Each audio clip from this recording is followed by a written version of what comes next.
रीना एक बहुत ही होनहार और ईमानदार स्टूडेंट थी।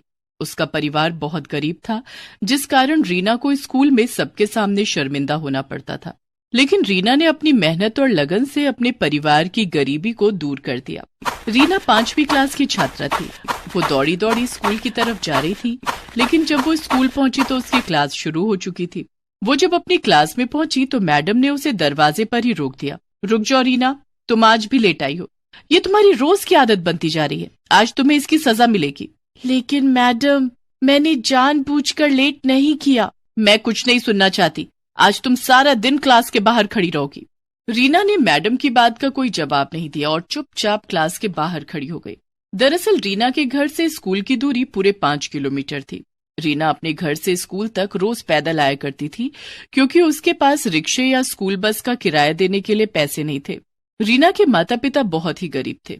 रीना के पिता सब्जी बेचा करते थे। उससे उनकी जो कमाई होती, उससे उनका गुजारा किसी तरह से चल पाता था। लेकिन रीना के माता पिता रीना को पढ़ाना चाहते थे, इसलिए उन्होंने रीना का एडमिशन स्कूल में करवा दिया था।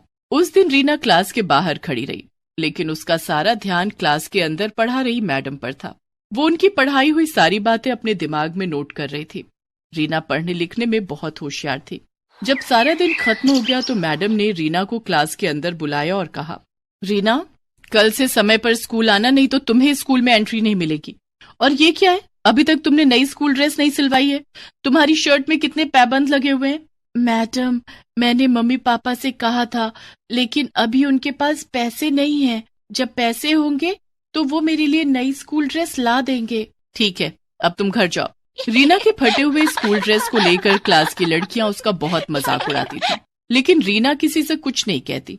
रीना स्कूल से पैदल घर आ गई। घर आने के बाद उसने मैडम की पढ़ाई हुई सारी चीजें फिर से रिवीजन की। पढ़ाई से जो वक्त मिलता था, रीना उस समय में सब्जी बेचने में अपने माता पिता की मदद करती थी। वो सब्जी बेचते हुए भी अपनी पढ़ाई करती रहती थी। धीरे धीरे समय बीतता गया और रीना ने 5वीं क्लास की परीक्षा पास कर ली। वो अपनी क्लास में अव्वल आई थी। घर आकर रीना ने ये बात अपने माता पिता को बताई। रीना बेटिया, ये तो बहुत अच्छी बात है। तू खूब मन लगाकर पढ़ाई कर। देखना, एक दिन तू बहुत बड़ी अफसर बनेगी। लेकिन बाबा, इस बार मैं पुरानी किताबों से नहीं पढ़ूंगी। इस बार मुझे भी नई किताबें चाहिए। मेरी पुरानी किताबें देखकर मेरी सहेलियां मेरा मजाक उड़ाती हैं। रीना के माता पिता के पास इतने पैसे नहीं थे कि वो उसे नई किताबें ला कर देते, इसलिए रीना अपने किसी सीनियर से सेकंड हैंड किताबें कम कीमत में खरीद लेती थी। लेकिन इस बार रीना ने किशोर से नई किताबों की डिमांड कर दी थी। रीना की बात सुनकर किशोर परेशान हो गया। किशोर को इस तरह से परेशान देखकर रीना की मां तारा ने रीना से कहा, रीना बेटी, तुझे पढ़ाई करने से मतलब है या नई किताब से? पढ़ाई से। तो पढ़ाई पुरानी किताब से भी हो सकती है। किताबें नई या पुरानी होने से कुछ नहीं होता। नई किताब में जो बातें लिखी होंगी वही तो पुरानी किताब में भी लिखी होंगी, इसलिए तू पुरानी किताब से पढ़ाई कर ले। ठीक है माँ।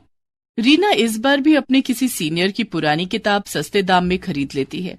रीना की पुरानी किताब देखकर उसकी सहेलियां हंसकर उसका मजाक उड़ाने लगी। रीना, नई क्लास में भी फटी हुई किताब? इन किताबों में तो कवर लगाने की भी जगह नहीं है।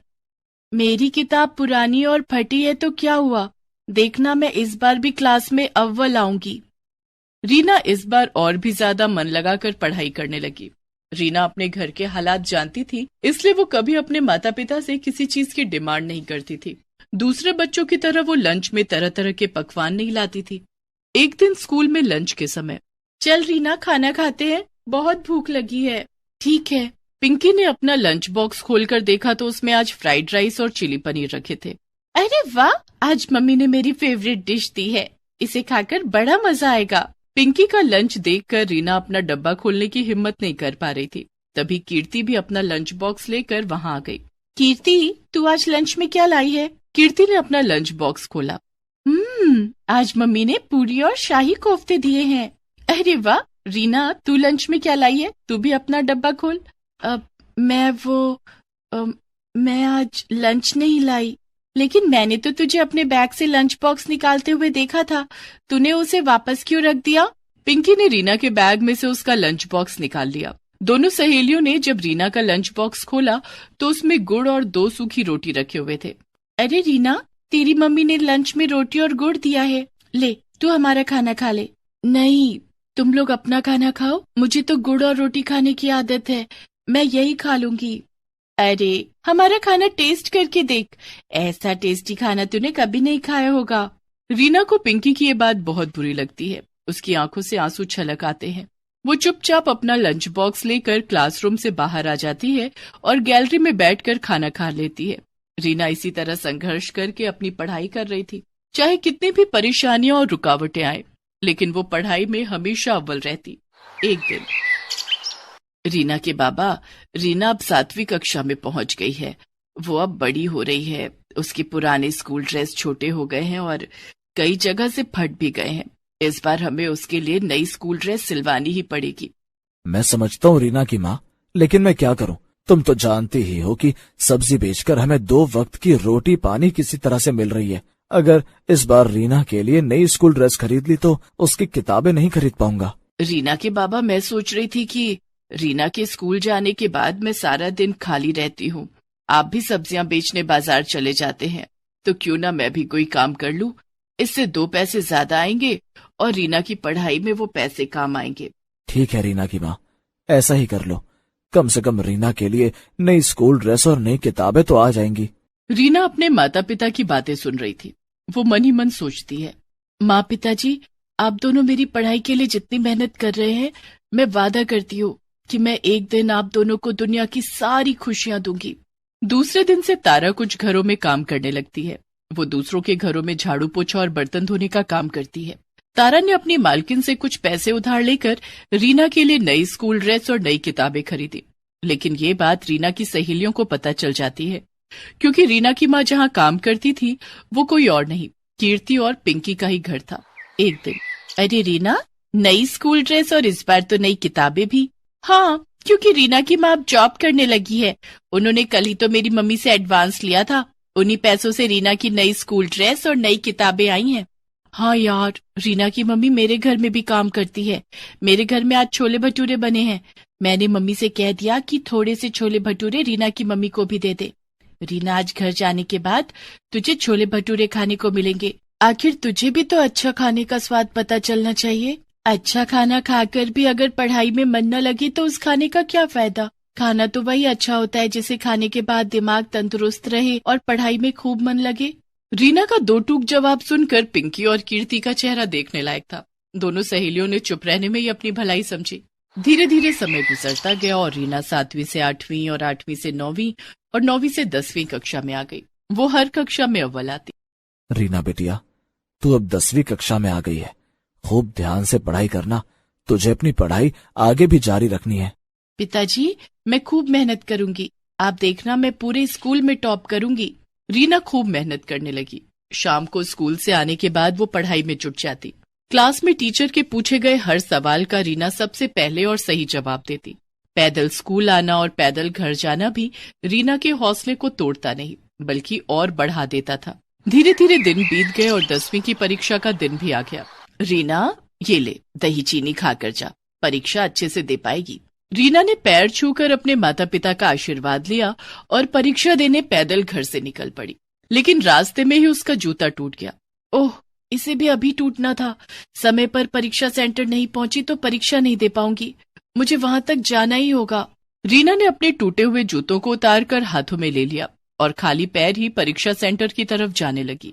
चलते चलते उसके पैरों में छाले पड़ गए, लेकिन रीना के कदम परीक्षा सेंटर पर जाकर ही रुके। रीना ने अच्छे से अपनी परीक्षा दी। दूसरे दिन वो अपने पैरों में पॉलीथीन बांधकर परीक्षा सेंटर पहुंची, क्योंकि नए जूते खरीदने के लिए उसके पास पैसे नहीं थे।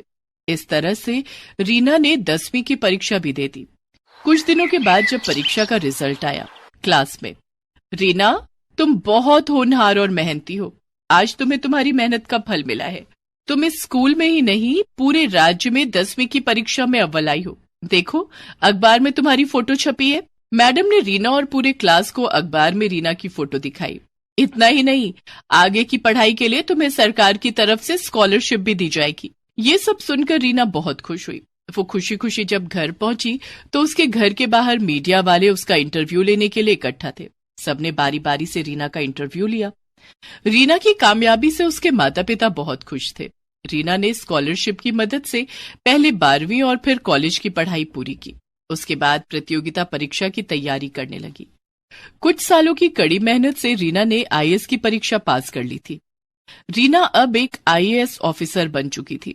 रीना ने अपने आप से जो वादा किया था उसे पूरा कर दिखाया। उसने अपने माता पिता के कदमों में दुनिया की सारी खुशियां लाकर रख दी।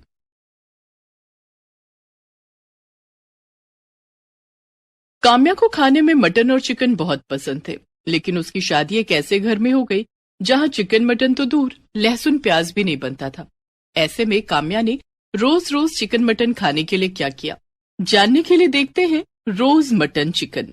काम्या बिहार के एक छोटे से गांव जमुई की रहने वाली थी। वो पढ़ने लिखने में बहुत तेज थी। स्कूल की पढ़ाई के बाद उसके पिता कैलाश ने उसका एडमिशन दिल्ली यूनिवर्सिटी में करवा दिया था। अब काम्या दिल्ली में एक हॉस्टल में रहकर अपनी पढ़ाई कर रही थी। काम्या ने दिल्ली यूनिवर्सिटी से बीए और एमए की पढ़ाई की। गांव में इससे पहले कोई भी लड़की पढ़ाई करने दिल्ली नहीं आई थी। यही कारण था कि काम्या की शादी के लिए ढेरों रिश्ते आने लगे। पढ़ाई पूरी होने के बाद काम्या के माता पिता ने उसे वापस गांव बुला लिया। माँ पापा, आप लोगों ने मुझे गांव क्यों बुला लिया? मेरी वहाँ जॉब लगने वाली थी। देख काम्या, तेरी शादी के लिए बहुत अच्छा रिश्ता आया है। लड़के वाले जमुई के ही हैं, लेकिन वो लोग दिल्ली में रहते हैं। शादी के बाद तू वापस दिल्ली चली जाना और अपनी जॉब कर लेना। ठीक है माँ, तू कल तैयार रहना, कल लड़के वाले तुझे देखने आएंगे। ओके माँ, मैं जरा पार्लर होकर आती हूँ। ठीक है बेटी। काम्या बाजार चली जाती है और एक रेस्टोरेंट में पहुंचती है। कितनी अच्छी मटन की खुशबू आ रही है। यहाँ जी भर कर मटन खाऊंगी। काम्या रेस्टोरेंट के अंदर जाती है और वेटर को बुलाती है। Yes ma'am. आपकी दुकान की सबसे स्पेशल नॉनवेज क्या है? मैम, आप मटन हांडी ट्राई करो। इसे हम मिट्टी के बर्तन में बनाते हैं। मटन का टेस्ट भी और मिट्टी की सौंधी सौंधी खुशबू भी। ठीक है, आप 2 प्लेट मटन हांडी और 1 प्लेट चिकन सीख कबाब ले आइए। जी मैम। वेटर काम्या को उसका ऑर्डर सर्व कर देता है। काम्या सारा मटन और चिकन खा लेती है। अब जाके राहत मिली है। सुबह से हरी सब्जियां खा खा के मेरा पेट ही नहीं भर रहा था। दरअसल काम्या के घर में नॉनवेज तो दूर, लहसुन प्याज भी नहीं बनता था। लेकिन काम्या को दिल्ली के हॉस्टल में रहकर रोज रोज मटन चिकन खाने की लत लग गई थी। उसे एक दिन भी मटन और चिकन ना मिले तो उसकी हालत बिगड़ जाती थी। लेकिन काम्या को क्या पता था कि उसे ससुराल भी ऐसा ही मिलने वाला था। उस दिन जब काम्या घर लौटी, आ गई बेटी? हाँ माँ, बहुत थक गई हूँ, मैं सोने जा रही हूँ, खाना नहीं खाऊंगी। ऐसा कहकर काम्या सोने चली जाती है। दूसरे दिन उसे लड़के वाले देखने आते हैं। काम्या तैयार होकर उनके सामने जाती है। बहन जी, हमें लड़की पसंद है। अगर आपको हमारा लड़का पसंद हो तो हम बात आगे बढ़ाएं। हाँ हाँ, क्यों नहीं बहन जी, ये भी कोई पूछने वाली बात है। आपका लड़का हमें बहुत पसंद है। मैं तो कहती हूँ हमें देरी नहीं करनी चाहिए, जल्दी इन दोनों की शादी करा देनी चाहिए। ठीक है बहन जी। कविता काम्या के हाथों में शगुन के रुपए दे देती है और काम्या अरुण की शादी तय हो जाती है। कुछ दिनों के बाद दोनों की शादी हो जाती है। शादी वाले दिन तक तो काम्या ने ऑर्डर करके मटन और चिकन मंगाया और छिप छिप कर खा लिया। लेकिन विदाई के बाद जब वो ससुराल पहुंची, आओ बहू, अपने शुभ पैरों से हमारे घर को पवित्र करो। तुम्हारे रूप में हमारे घर लक्ष्मी आई है। कविता अपनी बहू काम्या और बेटे अरुण की आरती उतारती है और उन्हें घर के अंदर आने के लिए कहती है। काम्या घर के अंदर आ जाती है। कविता बहू और बेटे को उनके कमरे में भेज देती है। थोड़ी देर के बाद घर का नौकर चाय नाश्ता लेकर आता है। नाश्ते में मिठाइयाँ और नमकीन देखकर काम्या मन ही मन सोचती है, हाय, ये नमकीन और मिठाइयाँ कौन खाएगा? इनसे तो मेरा पेट ही नहीं भरेगा। मेरा तो मटन सीख कबाब खाने का बहुत मन हो रहा है, लेकिन अभी कैसे मंगवाऊं? घर में इतने लोग हैं, अभी मैं बाहर भी नहीं जा सकती। उस दिन मजबूरी में काम्या को नमकीन और मिठाइयों से काम चलाना पड़ा। रात के खाने में भी उसे वेज खाना खाने को मिला। ऐसे ही 2-3 दिन गुजर गए। मटन चिकन के बिना काम्या के चेहरे की रौनक ही चली गई थी। क्या बात है काम्या, तुम कमजोर क्यों लग रही हो? यहाँ तुम्हें भरपेट खाना तो मिल रहा है ना? बहू, कहीं तू शर्म के मारे आधा पेट खाकर तो नहीं रह जाती? नहीं माँ जी, शर्म किस बात की, वो शादी की रस्मों में थक गई थी ना, इसलिए। अच्छा ऐसी बात है, तो तू आराम कर। वैसे भी तुझे घर के काम नहीं करने हैं, घर में नौकर तेरे लिए तो है। तुझे जो चीज चाहिए रामू से मांग लेना। जी माँ जी। काम्या मन ही मन सोचती है, अब इन्हें कैसे समझाऊं कि मैं क्यों कमजोर होती जा रही हूँ। अगर जल्दी मुझे मटन चिकन खाने को नहीं मिला तो मैं मर ही जाऊंगी। एक काम करती हूँ, रामू से कहती हूँ मेरे लिए मटन और चिकन ले आए। रामू काका, आप आज बाजार जाओगे ना? मेरे लिए कुछ सामान ला दोगे? हाँ बहू रानी, क्या सामान लाना है? हम जरूर ला कर देंगे। काम्या एक कागज के टुकड़े पर उसे एक रेस्टोरेंट का एड्रेस लिखकर देती है और कहती है, ये पैसे रख लो, मैंने रेस्टोरेंट में फोन कर दिया है, वो मेरा ऑर्डर आपको पैक करके आपको दे देंगे। आप ये पैसे उन्हें दे देना और मेरा ऑर्डर ले आना, लेकिन हाँ, घर में किसी को कुछ बताना मत। बहू रानी, क्या घर का खाना आपको पसंद नहीं आता? आपको कुछ और खाना हो तो मुझे बता दो, मैं घर पर ही बना दूंगा। बाजार का खाना सेहत के लिए अच्छा नहीं होता है। रामू काका आपसे जितना कहा है उतना ही करो, आप यहाँ से जाओ। रामू काम्या से कुछ नहीं कहता है और पैसे लेकर रेस्टोरेंट चला जाता है। रेस्टोरेंट में काम्या के लिए मटन कोरमा और चिकन शामी कबाब पहले से पैक करके रखा हुआ था। रामू रेस्टोरेंट के मालिक को पैसे देता है और ऑर्डर उठाकर घर आ जाता है। वो चुपके से काम्या के कमरे में जाकर उसे उसका ऑर्डर डिलीवर कर देता है। काम्या अपने कमरे का दरवाजा बंद करके मटन और चिकन का स्वाद लेने लगती है। आहा, कितने दिन के बाद मुझे मटन और चिकन खाने को मिला है, आज मेरा पेट भरा है। काम्या ने जल्दी जल्दी सारा मटन और चिकन खा लिया। अब इन हड्डियों का क्या करूं? इतने में बाहर से कविता उसे आवाज लगाने लगती है और उसके कमरे का दरवाजा खटखटाने लगती है। काम्या बहू, काम्या बहू, अंदर क्या कर रही है? दरवाजा खोल चल, खाना टेबल पर लग गया है। उफ़ो, माँ जी को भी अभी आना था, अब क्या करूं? माँ जी हड्डियां देखेंगी तो गजब हो जाएगा। परेशान काम्या की नजर खिड़की की तरफ जाती है। वो सारी हड्डियां खिड़की से बाहर फेंक देती है और कमरे का दरवाजा खोलती है, लेकिन तभी खिड़की के पास कुत्ते इकट्ठे हो जाते हैं और हड्डियों के लिए आपस में लड़ने लगते हैं। अरे बहू, कितनी देर लगा दी, सब खाने पर तेरा इंतजार कर रहे हैं और ये कमरे से कैसी बदबू आ रही है कि बाहर कुत्ते शोर क्यों मचा रहे हैं? बदबू? कैसी बदबू माँ जी? खिड़की खुली है ना, अभी कचरे वाली गाड़ी आई थी कचरा उठाने, उसी की बदबू होगी। कुत्ते भी इसी कारण शोर मचा रहे होंगे। और माँ जी, मैं खाना नहीं खाऊंगी। खाना नहीं खाएगी? लेकिन क्यों? वो मुझे भूख नहीं है, पता नहीं क्या हो गया है मुझे। परेशान मत हो बहू, मम्मी पापा की याद आ रही है ना, चल उन्हें वीडियो कॉल कर ले। जी माँ जी। कविता वहां से चली जाती है। काम्या सोचती है कि सास को अभी तो टाल दिया, लेकिन रोज रोज रामू काका से नॉनवेज मंगवाया तो कहीं घर में किसी को पता न चल जाए। रोज रोज मटन चिकन खाने के लिए मुझे कुछ न कुछ तो करना पड़ेगा। काम्या थोड़ी देर सोचती है, हाँ ये ठीक रहेगा, मैं जॉब ज्वाइन कर लेती हूँ, रोज बाहर निकलने का मौका मिलेगा और इसी बहाने रोज मटन चिकन भी खा लूंगी। मैं आज ही अरुण से बात करती हूँ। उस दिन जब अरुण ऑफिस से घर आता है तो काम्या उससे अपनी जॉब की बात करती है। ये तो बहुत अच्छी बात है काम्या, घर से बाहर निकलोगी तो तुम्हारा दिल लगा रहेगा। मैं माँ और पापा से बात कर लेता हूँ, मुझे विश्वास है कि वो तुम्हें जॉब करने से नहीं रोकेंगे।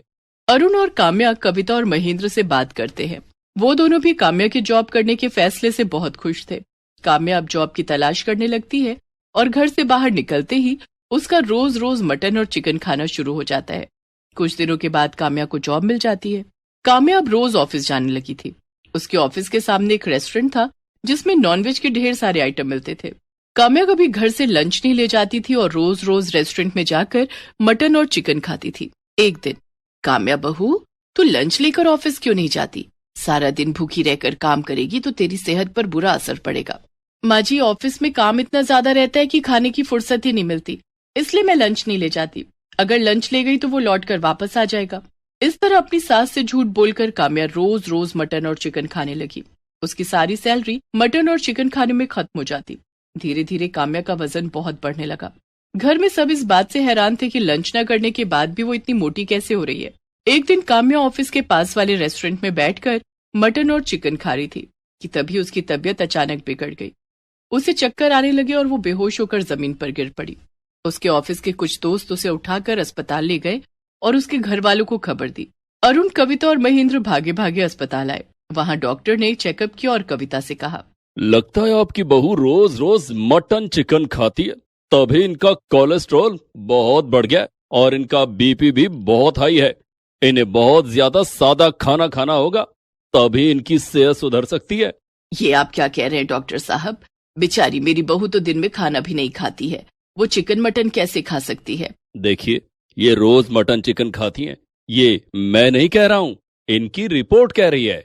माँ जी, मुझे माफ कर दीजिए, डॉक्टर सही कह रहे हैं।